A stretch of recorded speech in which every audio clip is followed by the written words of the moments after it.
What drives someone to become a religious extremist, even to the point of becoming a suicide bomber? Like most people, I assumed that there were two overriding answers: poverty and ignorance. The poverty line goes like this: grinding poverty from which there appears to be no escape fosters seething resentment against those who have more. If your choice is to die a martyr or die a beggar, martyrdom is the clear winner. The ignorance lines goes like this: the poor have no chance to get a decent education and thus are susceptible to easy manipulation. Clever people play on their prejudices and superstitions.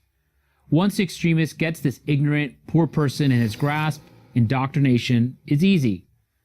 Since there's plenty of poverty and plenty of ignorance around the world, that's a lot of people to draw from. This is how the source of terrorism is explained. Then I went to Pakistan and actually lived in the world from which extremists recruit, and I found something much different than I expected. Poverty had little to do with who became an extremist, lack of education even less.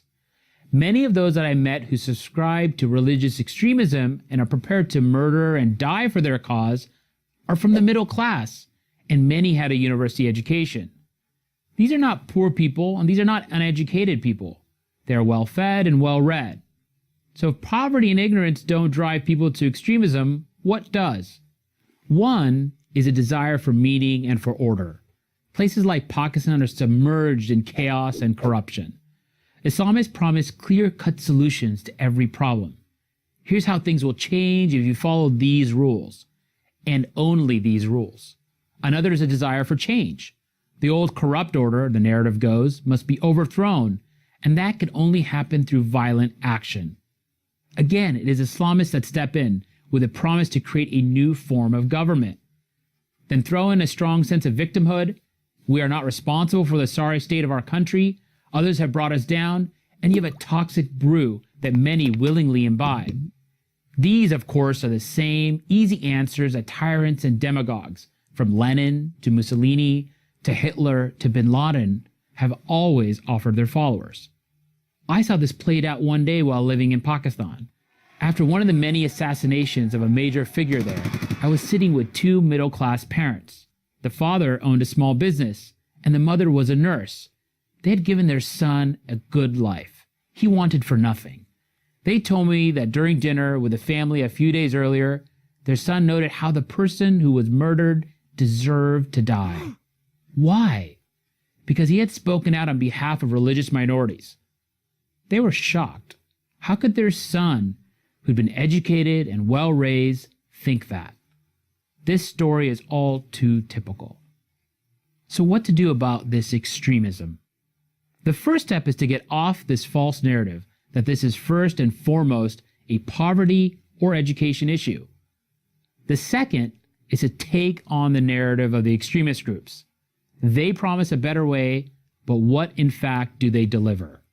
The answer is always more death, more suffering, and more poverty. In other words, young people need to see these extremist groups for what they are. Only then will recruiting numbers begin to go down. Third, the media have to stop treating extremists as freedom fighters, a narrative that is all too common in places like Pakistan. Fourth, teachers and parents cannot assume that just because they reject religious extremism, their children and students will too. Middle-class parents and teachers have to be vigilant in instilling moderate, pluralist values in their children. Fifth, politicians have to stop blaming their country's problems on the West and have to confront the endemic corruption that destroys countries like Pakistan from within. Sixth, and probably most important, Islamic religious figures have to stop looking the other way, or worse, glorifying so-called martyrs, Muslims who murder innocent people. Almost always other Muslims in the name of Islam. Muslim religious leaders must promise these murderers eternal damnation, not some sort of twisted heavenly bliss. The people of Pakistan and other Muslim-majority countries have real grievances, but extremism only makes things worse, always and everywhere. It's not poverty and misery that creates religious extremism, it is religious extremism that creates poverty and misery, and death. I'm Haroon Ullah, adjunct professor at the Georgetown University School of Foreign Service for Prager University.